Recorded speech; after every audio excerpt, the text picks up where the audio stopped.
ઘણા બધા એવા કપલ આવે છે કે જેમાં પુરુષોને પોતાનો રિપોર્ટ કરાવતો સંકોચ થાય છે, પરંતુ પોતાની સાથે તેમના વાઈફની બધી જ ફરિયાદો તેમની પાસે હોય છે. તેમની માસિકની લગતી પણ વાત તેમને રજૂ કરતા સંકોચ નથી થતો.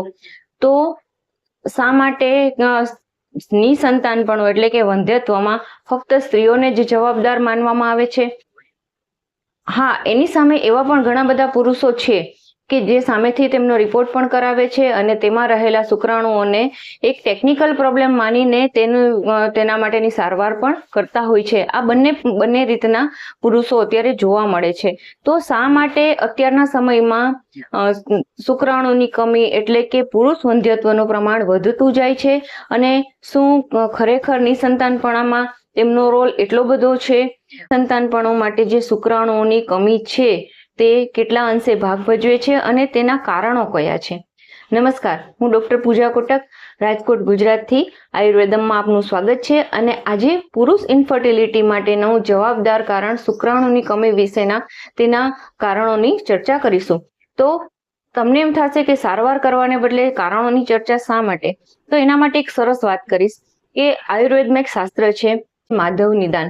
માધવ ઋષિએ લખેલું નિદાન. આપણે એક વસ્તુ નિદાનને ડાયગ્નોસિસ શબ્દ તરીકે સમજીએ છીએ, પરંતુ આયુર્વેદમાં નિદાનને એક નિદાન પરિવર્જન, નિદાન એટલે તેના કારણો શું છે તે સંસ્કૃત શબ્દ સાથે સંલગ્ન છે. નિદાન એટલે તેના કારણોને દૂર કરવાથી રોગ આપોઆપ 50% તો ત્યાંથી જ મટી જતો હોય છે.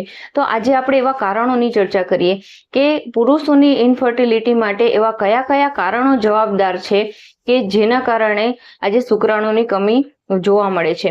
એક કારણ તે છે કે તેમને જ્યારે શુક્રાણુઓને પસાર થતી તેની ટ્યુબ છે એટલે કે નળી છે, શુક્રવાહિની છે, તેમાં બ્લોકેજ થવાથી આ વસ્તુ શુક્રાણુઓ તેમાંથી પસાર થતા નથી અને તેના કારણે તેના કાઉન્ટ 0 બતાવતા હોય છે.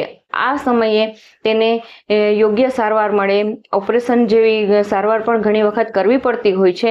પરંતુ આજે આ ટેકનિકલ વસ્તુને આપણે સાઈડ ઉપર રાખીએ અને તેના જે વ્યવહારિક કારણો છે તેની આજે આપણે ચર્ચા કરીશું.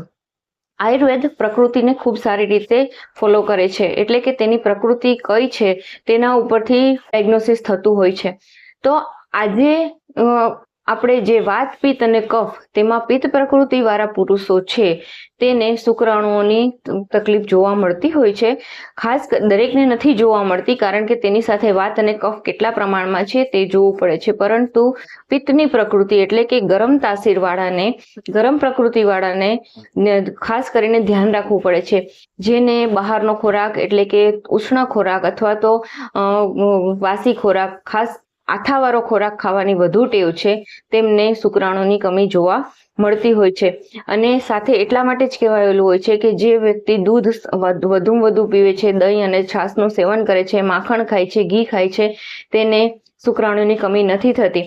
તો આ વસ્તુ સૂચવે છે કે તે વ્યક્તિને પિત્તનું પ્રમાણ વધે છે. જાણવા માટે એક મેં બહુ સરસ વિડીયો બનાવ્યો છે, તમે પણ જાણી શકશો કે તમારી પ્રકૃતિ કઈ છે. તેની લિંક હું ડિસ્ક્રિપ્શનમાં આજે મૂકું છું. સાથે સાથે જે વ્યક્તિ ગરમીમાં કામ કરે છે એટલે કે ભઠ્ઠીમાં કામ કરે છે, ડામરમાં અથવા તો ફરસાણમાં, કોઈ કારખાનામાં કામ કરે છે, સતત ગરમી સામે રહે છે, તેના શુક્રાણુઓ પણ ઝડપથી ઘટે છે. આજકાલનું સૌથી મોટું કારણ છે સ્ટ્રેસ. હવે સ્ટ્રેસમાં રહેનાર વ્યક્તિને શુક્રાણુઓ 100% ઘટવાના જ છે, કારણ કે સ્ટ્રેસનો સીધો સંબંધ દરેક ધાતુઓ ઉપર પડે છે અને તેના કારણે તેની રસ રક્તથી બનતી જે ધાતુઓમાં 8મી ધાતુ, 7મી ધાતુ શુક્ર અને 8મી ધાતુ જે ઓજ છે તેના ઉપર તેનો ડાયરેક્ટ પ્રભાવ પડે છે. સ્ટ્રેસને કારણે પણ આ વસ્તુ બનતી હોય છે. ત્રીજું કારણ છે વ્યસન, જેમ કે ચા, કોફી અથવા તો તમાકુ, સિગરેટ અથવા તો છેલ્લે ડ્રિંક્સ. અને ખાસ જ્યારે નોન વેજીટેરિયન લોકો છે જે નોનવેજનું સેવન વધુ કરે છે, તેનામાં પણ શુક્રાણુની કમી ખાસ જોવા મળતી હોય છે.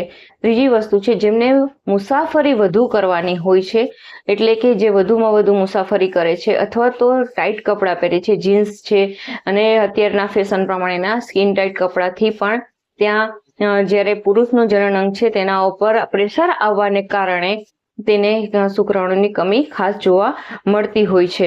જેને ઊંઘ મોડી આવે છે, અથવા તો મોબાઈલનો વપરાશ વધુ છે, અથવા તો મોબાઈલને ખોળામાં લઈને, લેપટોપને ખોળામાં લઈને જ્યારે તમે વધુમાં વધુ વર્ક કરો છો ત્યારે પણ શુક્રાણુની કમી જોવા મળી છે. આજે છેલ્લા 20 વર્ષથી જ્યારે ઇનફર્ટિલિટીની સારવાર મારા ક્લિનિકમાં હું કરું છું અને જ્યારે પુરુષ ઇનફર્ટિલિટીની વાત આવે છે ત્યારે આટલા કારણોમાંથી કોઈ એક કારણ મજબૂત રીતે જોડાયેલું હોય છે. તે કારણને દૂર કરવાથી અને સાથે સારવાર કરવાથી ચોક્કસપણે તમને સમજાઈ જશે કે શુક્રાણુઓની કમી આ કારણોથી છે અને તે કારણ દૂર કરવું જોઈએ. સિમેન એનાલિસિસનો રિપોર્ટ કરવો જોઈએ, વ્યક્તિના કાઉન્ટ કેટલા છે, તેની ગતિ એટલે કે મોટિલિટી કેટલી છે, આના ઉપરથી નક્કી થાય છે. કોઈ પણ પુરુષે આ વસ્તુથી સંકોચ રાખ્યા વગર આ તમારા શરીરની તકલીફ છે, જ્યારે તાવ આવે છે તો કેવી રીતે તમે તાવ માટેની સારવાર કરો છો, તો આ એક કોઈ સંકોચ કરવાની વસ્તુ નથી અને તે ડોક્ટર સાથે ખુલાસાથી વાત કરી અને સામેથી જ તેનો રિપોર્ટ કરાવો. ક્યાંક સ્ત્રીની સારવારમાં સમય જતો જાય છે અને કારણ હોય છે કે મેલ સાઈડનું. તો આ વસ્તુથી સૌને એક નમ્ર વિનંતી છે કે આ વસ્તુનો સંકોચ દૂર કરો અને મેલ ઇન્ફર્ટિલિટીના કારણોમાં શુક્રાણુની કમી કયા કયા કારણથી છે તે તમે ચોક્કસપણે તમારું શોધો અને તેનું નિદાન પરિવર્જન એટલે કારણને દૂર કરો અને સાથે સારવાર કરો. 100% ઇન્ફર્ટિલિટી એક જટિલ સમસ્યા છે અને આજકાલના સમયમાં ખૂબ વધતી જાય છે. બહારનું ખાવાનું ટાળો, ગરમીથી થોડુંક દૂર રહેવાનું ટાળો, વધુ બેસવાનું છે, વધુ મુસાફરી કરવાનું છે, અથવા તો બહારનો ખોરાક વધુ ખવાય છે અને ખાસ વ્યસન અને નોનવેજથી દૂર રહો અને આ સમસ્યામાંથી મુક્ત થાઓ. ઇન્ફર્ટિલિટી બાબતે કોઈ નવી વસ્તુ જાણવી હોય તો ચોક્કસથી કોમેન્ટ કરશો અને નવી માહિતી માટે મારી ચેનલને સબસ્ક્રાઇબ કરશો અને વધુ લોકો સુધી આ માહિતી પહોંચે તેના માટે લાઇક, શેર, સબસ્ક્રાઇબ ચોક્કસ કરજો. સારા સ્વાસ્થ્યની પ્રાર્થના સાથે સર્વે ભવંતુ સુખિનઃ, સર્વે સંતુ નિરામયા. નમસ્કાર.